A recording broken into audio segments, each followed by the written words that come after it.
windows just stop rattling here outside the Electric Factory as Brian Fallon just wrapped up sound check, and before he hits the stage tonight at Electric Factory, kind enough to take a few moments and talk with us. Hello, sir. How are you? Hi, how you doing? Good. How's your day been so far? Busy. Yeah? Yeah. I heard there was like a record store session earlier in the day in Manayunk and hanging out and doing that today. Yeah, did that and got here, and then now this. Yeah. And then the show. This week is this like whirlwind for you? Because this is like rollout week. And tour starts today, and then the album drops on Friday. What's the general mood? The mood is just to survive the week. Yeah, because it just gets, when a record comes out, it gets whirlwindy, very whirlwindy. Yeah. So you have to take it day by day. You can't think about the whole week. You just have to be like, all right, I'm doing this today. For you, because this is the solo release, how's this week different than the last week leading up to the last Gaslight album? I don't think it's different. Like, it's the same kind of thing. Like, you do a lot of promo and you do a lot of press and you do TV shows and things like that. And the actual structure of it hasn't changed much. There seems to be a lot this time, like a lot of, which is good because people want to talk to you, which is really good. Yeah. And we shied away from the press for a while, but then we just decided not to do that anymore because we didn't feel so weird inside anymore. I mean, but for a guy like you who's been doing this forever, is there any kind of nerves or jitteriness to release a new album? Like, now that it's just your name out there, does that feel any different than when a Gaslight Anthem album comes out? Well, I think it feels like a little less pressure because it's not the Gaslight Anthem. The band has got like a big thing behind it and a big following, and they do a lot, and the records seem to be very big. But this one, I don't have crazy expectations or anything like that.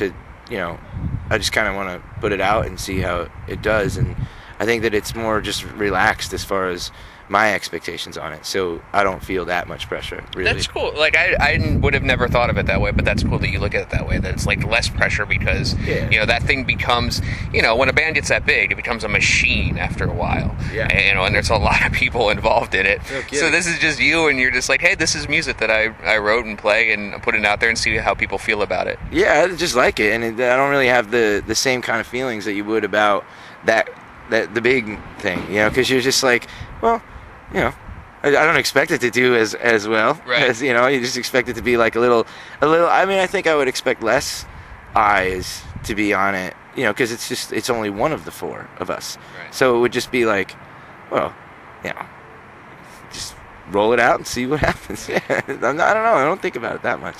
Can you explain to me the actual definition of indefinite hiatus? Because I try to as a fan, I try to wrap my head around it, what that means. And then I read the Rolling Stone thing where it's like, oh, maybe. I mean, there might be a possibility. I don't know. So help me understand when it comes to indefinite hiatus with Gaslight, what that means exactly. It's a press word.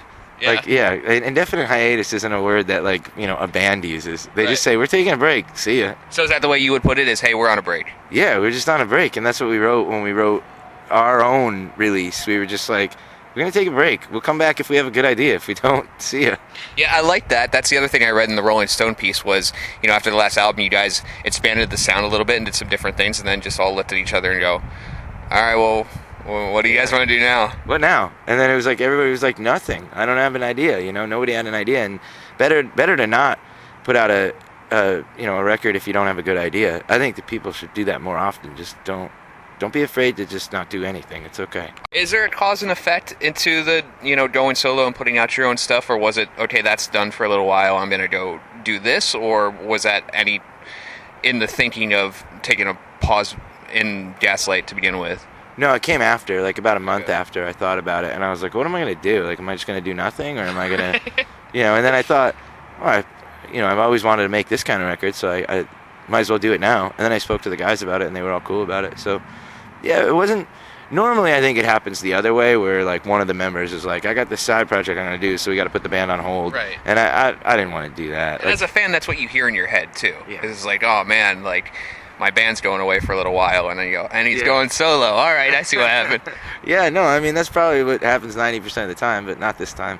But we're the 10% band. We're the band that does everything weird.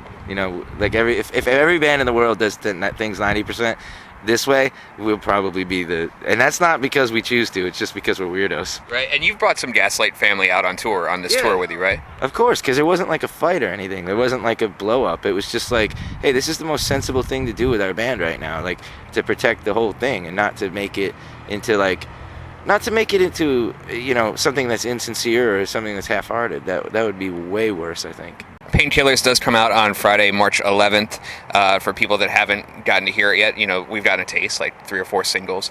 What can people expect? What would you, if you had to give a little bit of a trailer for what's coming, what would you say about it? Well, I don't think it's like a wildly surprising record to people who know my music. I think that it's something that people would understand and they would go, oh, yeah, sounds like Brian. Right. So I don't think you're going to be wildly shocked or anything.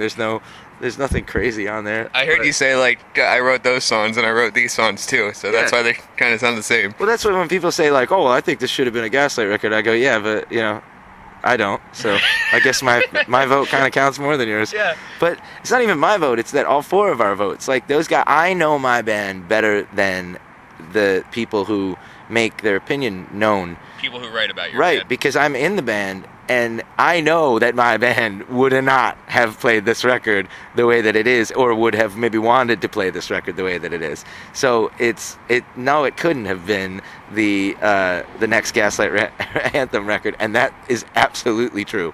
Right. Tonight at Electric Factory, and then on Friday, Painkillers comes out everywhere, March 11th. It's Brian Fallon. Thanks so much, man. Thank you very much. Yeah, appreciate it. Awesome.